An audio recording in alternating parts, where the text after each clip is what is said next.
McGrath. Vote of confidence in the Taoiseach, and he put it down on himself and his own party did. I wish we were talking about the real issues here and the real problems. But look, he was fair enough to put it down himself. He believes himself. And listen to the rant of some of the ministers. They believe in it too. But I want to say you're about the only people that have confidence in yourself. And you're in a cocoon in here, if you think. And you'll see, and I'm out for protest, you'll see when you go and meet the people. You can't go into your constituencies. You can't go and turn aside when there is good news, and I welcome the good news that has come, because people are protesting, because you have, they've given you the finest mandate that anyone ever got, Taoiseach. And I voted for you, Taoiseach, when I'm bitterly disappointed. And what way did the people feel? What way did the people feel? You've turned your back on them all. You've turned your back on them totally, and you have... OK, there was austerity. There was austerity. But you look after the fat cats. You promised us reform. You promised us openness and transparency. You've been an abysmal failure in all those areas. You packed more boards with people. You packed the courts with your own cronies. You packed all the boards. You tried to get rid of the Senate. And when the people rejected that, you said you got a wallop. Nothing to the wallop you're going to get from Taoiseach, and the many wallops you're going to get, and I could use stronger words, but I won't here today. I think, Taoiseach, it's an awful pity that you didn't live up to any part of the mandate. You promised the Oma bomb families. You promised the police Offaly family, the family in Offaly, and you promised them justice. Many other groups. You were able to go and meet Miss Cahill, and I salute her for her bravery. But you couldn't meet the families that wanted justice for their loved ones who were killed. You've been an abject failure to those people, and that's all you have to meet them. You were able to go down last week to meet the homeless people. Did you have to wait till our unfortunate individual died last week on the street 50 yards from here to know that there was a homeless problem? Would you call in the banks, Taoiseach?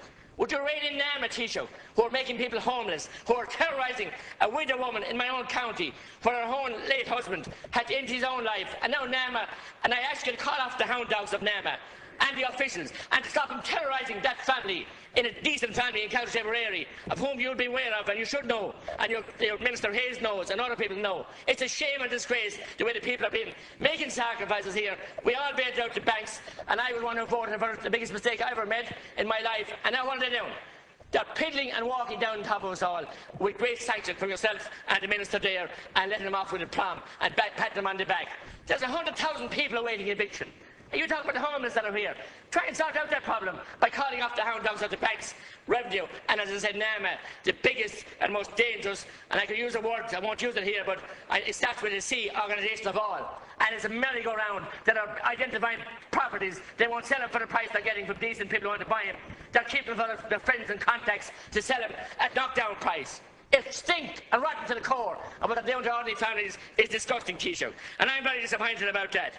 I had Minister Varadkar here, and just goes to show how confused you are as a government. He said you were the captain that could steady the ship on the ocean. Does he not know captain flies an airline, and it's normally the captain is normally on a plane, and a ship is navigated by somebody other. But neither us nor the people have any confidence in you to navigate the ship of state, Taoiseach, anywhere anymore, because you've lost all credibility and all respect. And I heard former Minister for Health then, talking about what he did in health. He destroyed the health service. We have people now waiting 3 months to get into Fair Deal, something we all bought into and passed and persuaded people to buy into it when there were people waiting that into time. I heard a man today on radio, or a woman on today, about her father, 103 years of age, been talked out of a long stay home and been told to go someplace else because he can't keep him. You taxed the hearse in the second last budget. I said you taxed the shroud, and I don't know how you didn't do it in this budget, but you're doing it every day of the week because you took away the debt grant. And you're also taxing Medicaid card holders now who spend any more than 25 days in a consecutive year. 30 days in a consecutive year in a hospital, of any type of hospital, are charged, no matter what their income is, they're charged in so much a day. How low can you go? But then again, Taoiseach, you haven't the power record of your party for looking after the ordinary people and the plain people and the working class people of Ireland. I say to you, Taoiseach, you did look after, brought in honest and openness. You promoted your ministers. You promoted Minister Hogan out to Europe after he wrecked democracy, banishing town councils, forcing Irish water in here and laughing about it. No debate, 3 hours. Look at the monsters created now.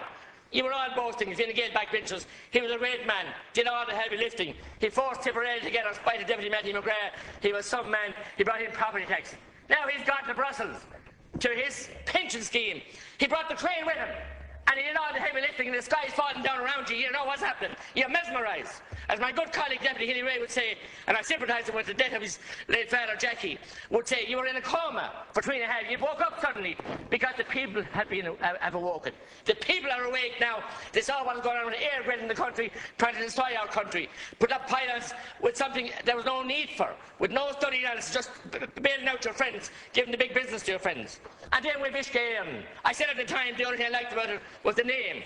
I liked the Changa and the Cup of Fuckle Gaelga. Other than that, it's a monstrosity that's hanging around your neck, and you have mess after mess after mess. Minister Kelly, my own fellow Tipperary man, he put out his chest that he's like John F. Kennedy. His legacy is going to be. Well, I'll tell you what his legacy is going to be. He'll be up to his oxtails in water and something else before he knows it. Minister Hogan also tried to plagiarise the people of rural Ireland as being dirty and the septic tank issue. So now all the cause of the pollution. Now you're admitting every day that it's Rings End and the 42 towns and municipal districts that are causing that, when it suits you to try and blame the people. Anyone who ever drew water from a well, Minister, or Taoiseach, knows that it has to be organised and has hard got and knows the value of water. I'm not saying it should be free. I'm saying that we don't need the fat cats of Irish water. We don't need the people who are sometimes failed in their senior positions in public service to be rewarded again by getting bigger jobs than Irish water, and no accountability whatsoever. Accountable my hat. Transparency, openness and accountability. You have a reform of the courts. What you give us? An extra layer of judges. A new layer in the court, with no definition of how many cases they're going to hear, or what about justice for the ordinary people. You went out to Gardaí major numbers of Waterford Court and other courts recently to stop advocates going in to help, to stand with families who couldn't afford balances. That's what you did.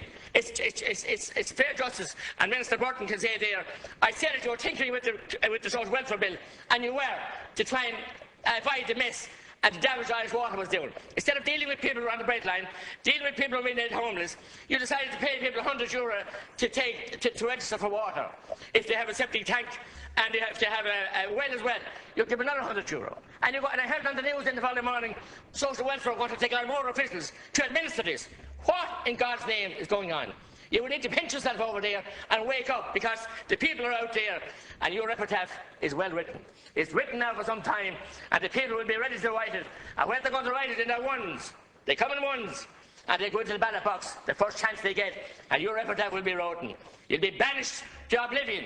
And you might have. I was in the worst days of the last government, and we weren't as headless, people weren't as frightened, and the people weren't as angry as they are now.